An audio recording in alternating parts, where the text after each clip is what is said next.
Hello, welcome to CCCC Library's series on enhancing your research skills. In this video, we'll explore the different methods used for research in the sciences, such as biology and physics, and the social sciences, such as sociology and psychology. We'll be discussing empirical research, qualitative and quantitative research, and tips for evaluating research methodologies. Evaluating research is a critical skill for anyone delving into scientific or social science topics. Whether you are a student, a professional, or simply a curious mind, understanding how to critically evaluate research helps you distinguish between well-supported conclusions and those that may be flawed or biased. With this in mind, let's delve into various research methodologies, starting with empirical research. Empirical means based on observation or experiment. Empirical research is a way of gaining knowledge by means of observation or experience. This type of research relies on empirical evidence, which is data that is observed and measured. Behavioral and social sciences use the empirical cycle, and the natural and the physical sciences use the scientific method to conduct experiments. The empirical cycle and the scientific method are closely related concepts, but they have distinct nuances in their application and emphasis. The empirical cycle emphasizes a cycle consisting of the following stages: observation of phenomena, followed by making broad generalizations or inductions to formulate hypotheses.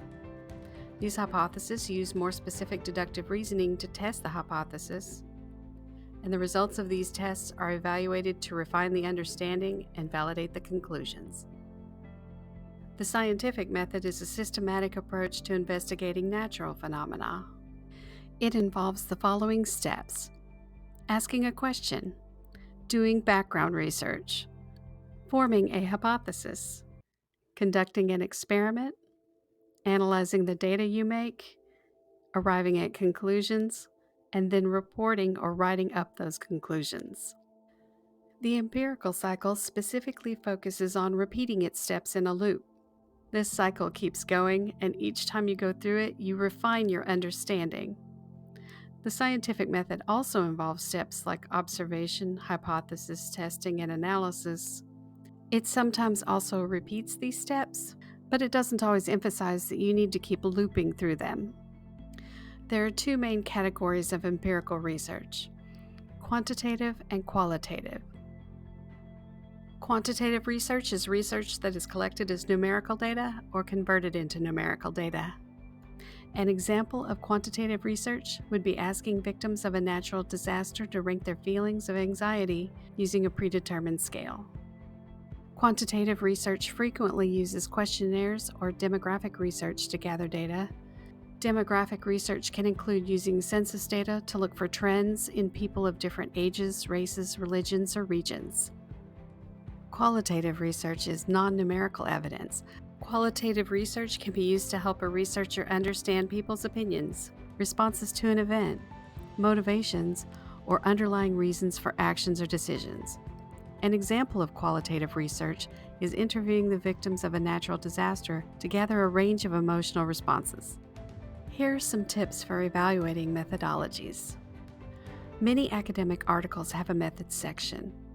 This section is important because it tells you how the researcher conducted their experiments. Not every scholarly article is perfect. Sometimes the findings of a scholarly article are even refuted by other researchers who are conducting new studies. So how can you tell that the scholarly article you found is trustworthy? Look at the methods section. Here are a few quick tips for evaluating the method. Sample. Is the sample used in the method representative of the population being studied? If the population has a specific demographic makeup, gender, race, etc., the sample should mirror that.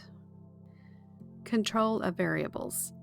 Is there any plausible cause of the phenomenon being studied that wasn't mentioned?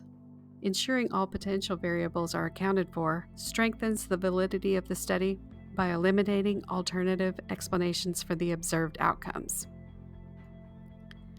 Data analysis. Is any piece of the data flawed or incorrect? Are tables, graphs, and charts clearly labeled? Are formula and analytical methods well explained? If you're good at math, do you have enough information to apply the analysis to the data yourself? All of these tips will help you determine if a research method is sound. Research is an important part of the sciences and social sciences. Now you know to look out for empirical research, quantitative and qualitative research, sample makeup, control of variables, and data analysis when you are locating, interpreting, and evaluating the data that you find. Thank you for watching. If you need more resources or have questions, feel free to reach out to us at the library. Happy researching and good luck with your projects.